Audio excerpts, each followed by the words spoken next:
Klakling. Gamiti pud ni verse, ma'am. Ato ang tanawon mga higala ang link nga iyahang gi-paste sa comment section. Mao ni siya. Stupid ka.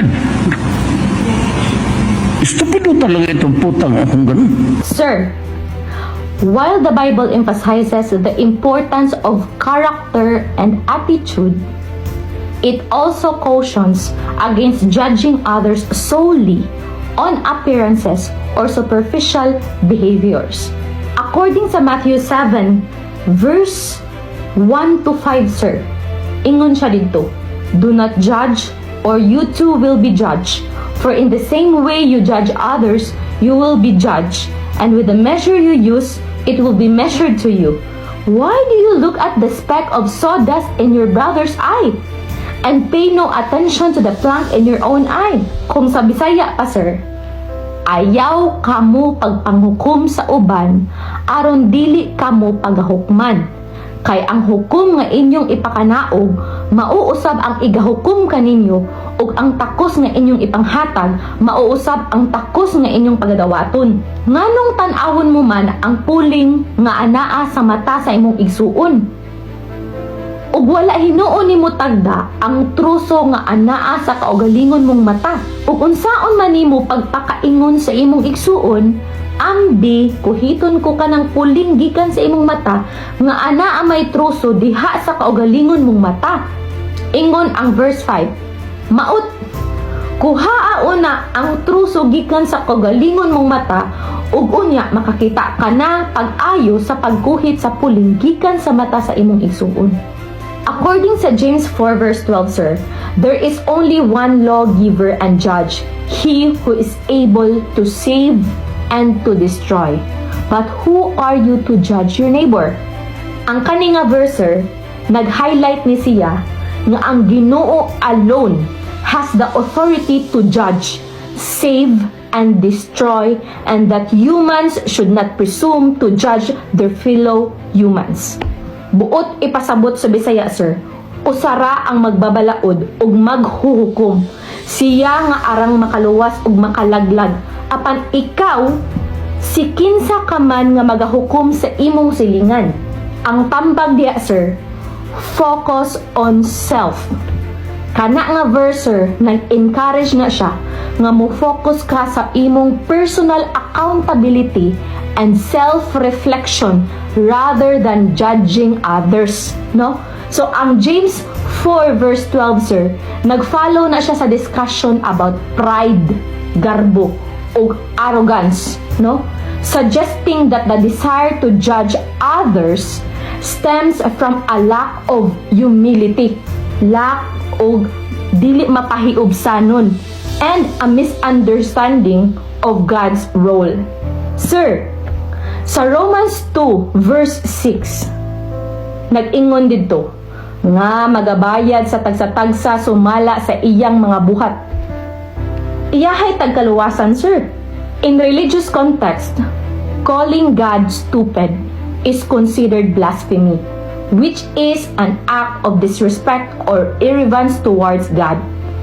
However, sir, the consequences of such an act vary depending on religious beliefs and individual interpretations, ranging from spiritual repercussions to social consequences. Pero sir, some religions like Christianity believe, kung Christian ka, believe that even blasphemies can be forgiven through repentance and faith.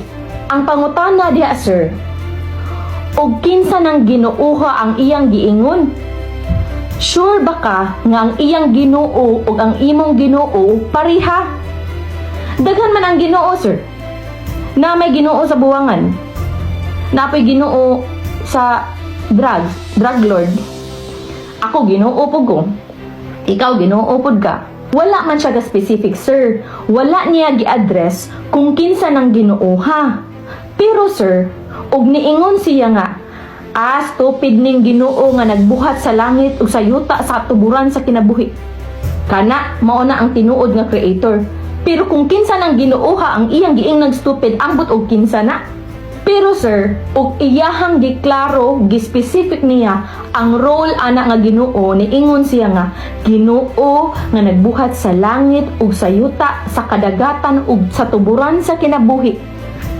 Diha siya nakasala.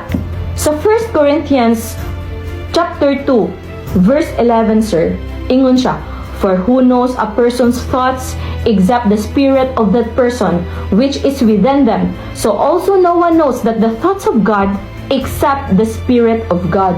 Sa Bisaya pa sir, kay kinsa bang pagkatawhana ang nasayod sa mga hunahuna sa tawo gawa sa espiritu nga anaa ni anang tawhana. Maingon man usab, walay bisan usa nga makasabot sa hunahuna sa Dios gawa sa espiritu sa Dios. Buot pasabot ana sir, wala ta masayod sa hunahuna ni President Duterte kung kinsa nang ginuuha ang iyahang giingon. Unya sir, according sa Daniel 5 verse 27, ingon didto, ikaw ginatimbang diha sa timbangan ug nakita nga kulangan.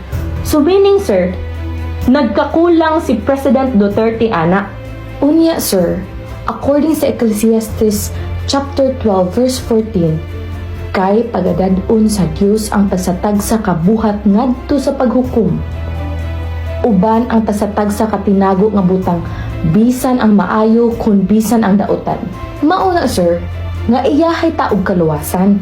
Sa 1 Corinthians chapter 10 verse 12 sir, nag-ingon didto, so if you think you are standing firm, be careful that you don't fall. Kung dili ka maminaw ani sir, according sa 1 Corinthians chapter 10 verse 12. So if you think you are standing firm, be careful that you don't fall. Kani siya nga verser, nag-remind ni siya to be humble and not to become complacent, as pride can lead to downfall. Sa Proverbs chapter 16 verse 18 sir, giingon dito nga ang pride goes before destruction, a haughty spirit before a fall. Pasabot ani nga proverb sir, nagwarning ni siya sa imong garbo, as it can lead to ruin you. Pahinumduman ta ka sir, nga ang atong gihisgutan diri is ang leadership ni Duterte sa Pilipinas. Dili ang iyahang attitude, but ang iyahang karakter as a leader. Sa tanan nga mga presidente nga niagi sa Pilipinas sir, only former President Rodrigo Roa Duterte ang nakabuhat ng ana ang mga balaod. The Bible sir, particularly in Romans 13 verse 1 to 7, suggests that leaders, including presidents, are God's servants, appointed by Him to maintain order and justice, and therefore should be respected and obeyed. Murespeto ka sir, ug musunod ka sa balaod, dili ka magsupak-supak. Kana siya nga passage sir, nag-emphasize na siya sa importance of submission to authorities. Ikaw mismo, imong isubmit imong kaugalingon. Maminaw ka sa autoridad. Not only to avoid punishment, but also as a matter of conscience, nga imong girecognize ang Ginoo nga siya ang nag-establish niining mga authorities. Mao gani na sir, nagipahinumduman ta sa 1 Timothy chapter 2 verse 1 to 2, nga gi-encourage gid sir nga kitang mga believers muampo sa alang sa mga kings and all who are high positions. While ang Bible sir nag-emphasize siya to respect for authority, it also highlights the concept of servant leadership. Kana tanang mga presidente sir, servant leaders na sila, as seen in Matthew chapter 20 verse 25 to 28, where Jesus states that those who want to be great should be servants of others. Kana silang tanang mga politiko, servants na sila. Pero the highest leader sa Philippines during that time is only the former president, Rodrigo Duterte. Now, to cultivate a Christ-like attitude, the Bible encourages focusing on humility lang sir, and selflessness rather than judging or comparing oneself to others. as seen in verses Philippians chapter 2 verse 3 to 4 and Matthew chapter 7 verse 1 to 2. Diri nakadaog si Duterte, sir, sa Philippians chapter 2 verse 3 to 4. Ngano man unsa may giingon sa Philippians chapter 2 verse 3 to 4? Giingon, do nothing out of selfish ambition or vain conceit, but in humility consider others better than yourselves. Do not look to your own interests, but to the interest of others. Kani siya nga passage, sir, nag-emphasize na siya sa importance of humility and prioritizing the needs of others over one's own desire and ambitions. Walay lain nga ginahuna si Duterte during that time. Ang Filipino citizen, no? Ang Filipino people ra gyud ang iyang ginahuna during sa iyang presidency. Ang kaayuhan sa tanan. Sa dili literal nga pagsabot sa 1 Samuel chapter 16 verse 7, sir, ang God's perspective ana, nag-highlight na siya nga verse sa difference between human judgment and God.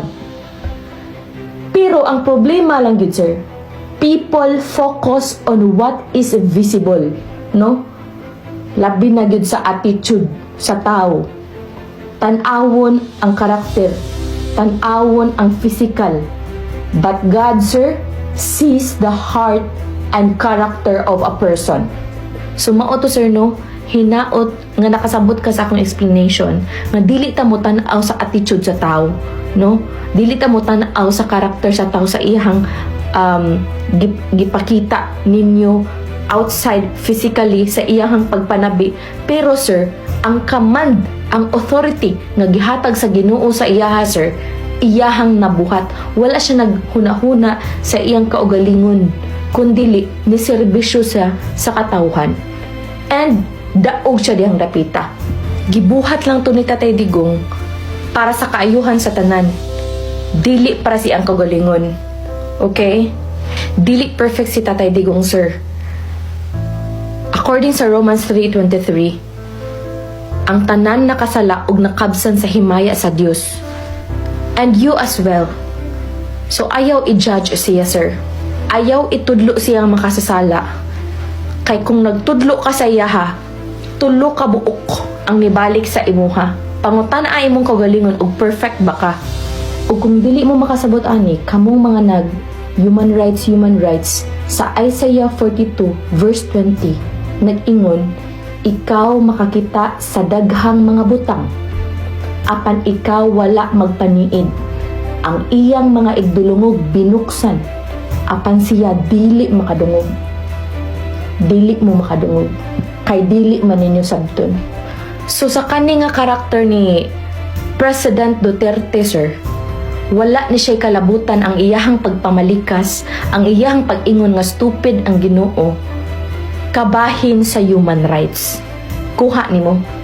Ug maora to, sir, daghang salamat hinaot nga nakasabot ka.